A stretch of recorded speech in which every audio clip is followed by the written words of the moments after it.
Okay, here's a video on gel overlay.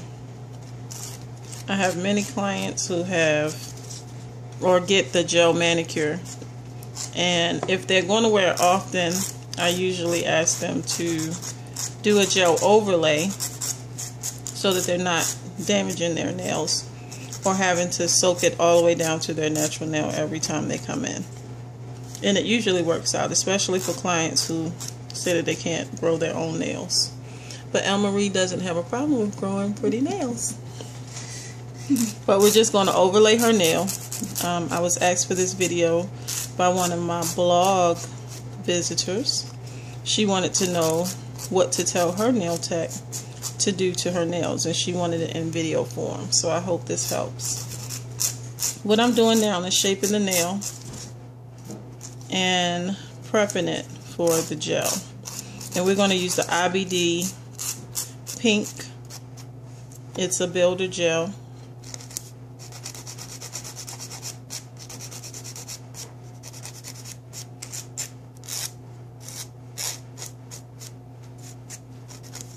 I do not like to use the E-file on a natural nail for the simple fact that this can do just as much damage as an E-file, but it does it fast. I mean, the E-file does it faster, and I just feel like this is less abrasive on the natural nail. So I just lightly prep the nail and basically just removing the shine. It doesn't take a lot of grinding, or especially if people's nails are sensitive, you want to be extra careful.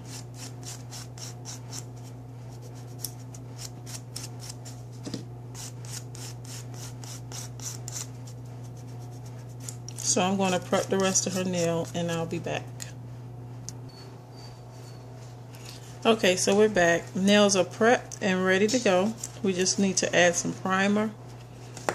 And we are using the IBD Gel Power Bond.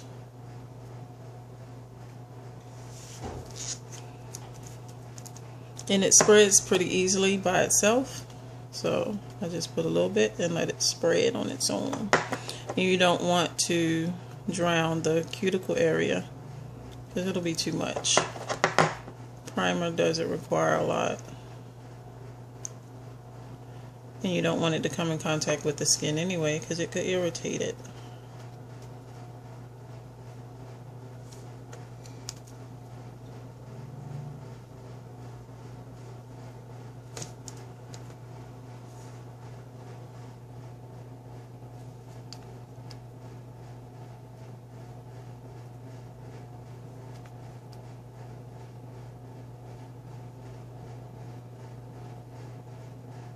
Starting out in the industry with nails, gel would probably be an easier product to work with in the beginning than acrylic.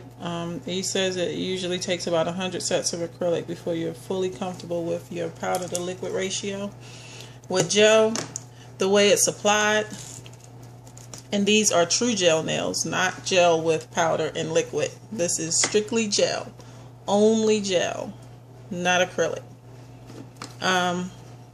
The way it's applied is a lot easier than applying acrylic. So we're going to apply gel to the first nail, and I usually sit it down and then just float it over the rest of the nail. And you want it thinner in the cuticle area, of course, and get it as close to the edge as possible.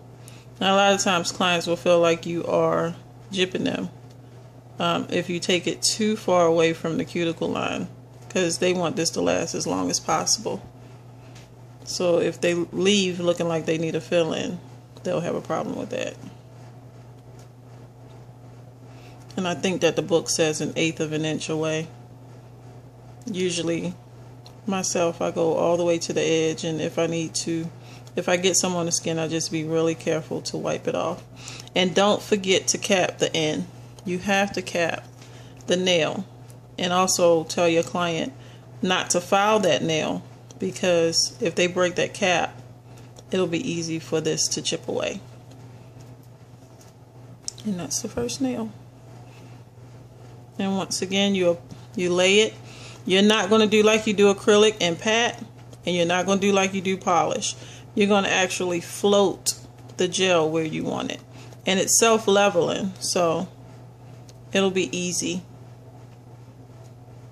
to get where you want all throughout the whole nail. And you don't want to put it on too thin, you don't want to put it on too thick. But because I'm hand filing, I do want some room to file for access. So I sometimes will lay it a little thicker because I'm pretty heavy-handed when it comes to hand filing.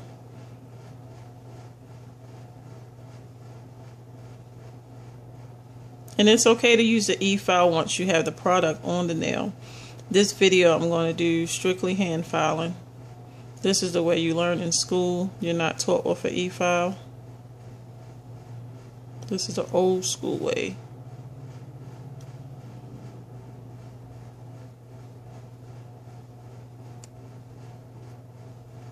But it still works. And my timing is about the same as it would be with with using an e-file. But it's pretty rough on your shoulder. Mine at least.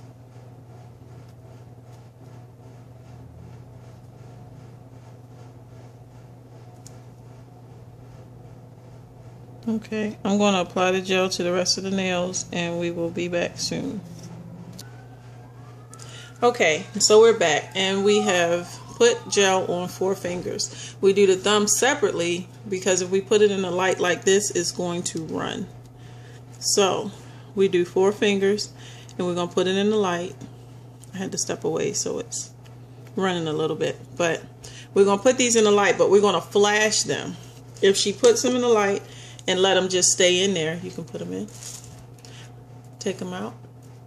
You do this flashing technique so that the spike isn't as bad as it would be if she just left her nails in the light.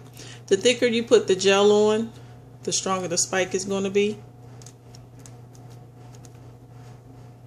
And usually they'll feel a little heat, and when they feel the heat and let it cool down, they can pretty much put their fingers back in the light and just let it stay for the rest of the 2 minutes.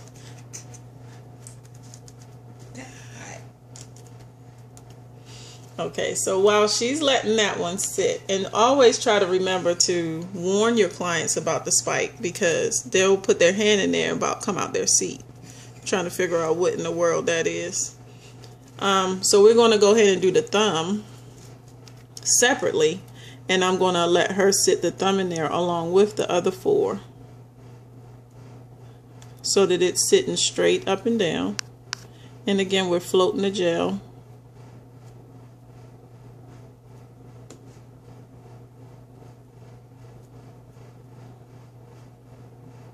It self-levels on its own, so.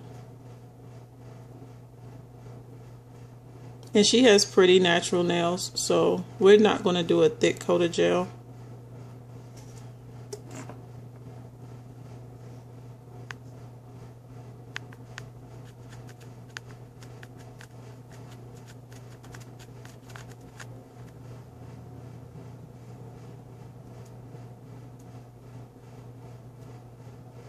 So again, we're going to float this thumb as well.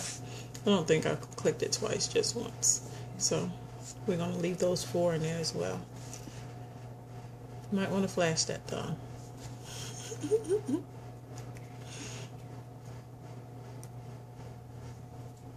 Not flashing it. It literally feels like a spike is going through your finger. And usually if the nail is new, if it's a broken nail, or if they've just taken a set of nails off, they will feel it. But you can kind of minimize the the spike by flashing it a couple of times. So I'm going to do the other 5 fingers and I'll be back. And we're back. We have gel on all 10 fingers now. And I'm now wiping off the sticky residue. When you take it out of the light, it's sticky, and so you just wipe it away to a nice shine.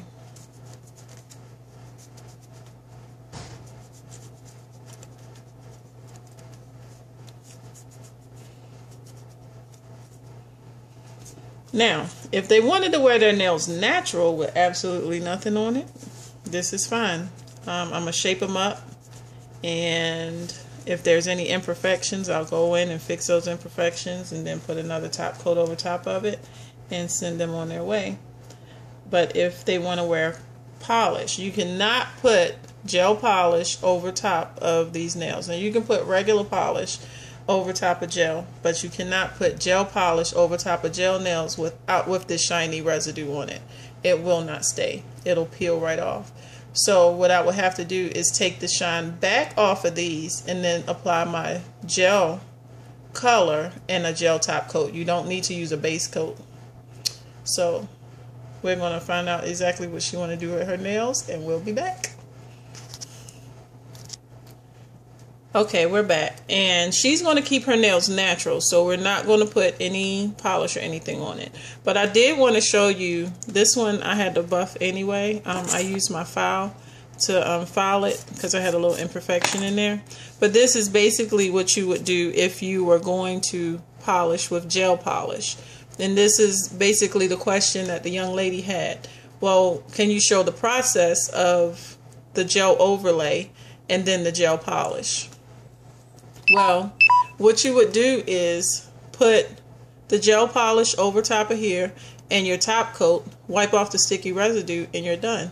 And when you come back in for your fill-in, all they do is file off with the hand file off the fingernail polish, the gel polish, fill you in the back with more gel, builder gel, and then go back in, the same process. Put your gel polish on and you're done. And this way your nails can grow. I've had a lot of clients come in and tell me that their nails were not able to grow and that they needed an alternative and they didn't want to wear acrylic. I stopped doing acrylic about a year ago, although I do miss it, don't get me wrong. But I stopped doing acrylic about a year ago. So clients who come in with a gel, wanting a gel manicure, if they're going to wear it on a regular basis, I always suggest that they get this gel overlay because it does protect their nails. And while gel polish is a great idea, it still can be damaging to your nails when you come in every time and have it taken all the way down to your natural nail. So this is a great alternative. I have a lot of clients now who have super long nails when they thought that they would never have nails, and they're super satisfied. So I hope this tutorial helped you. Please like and subscribe, and I'll see you next time. Thank you.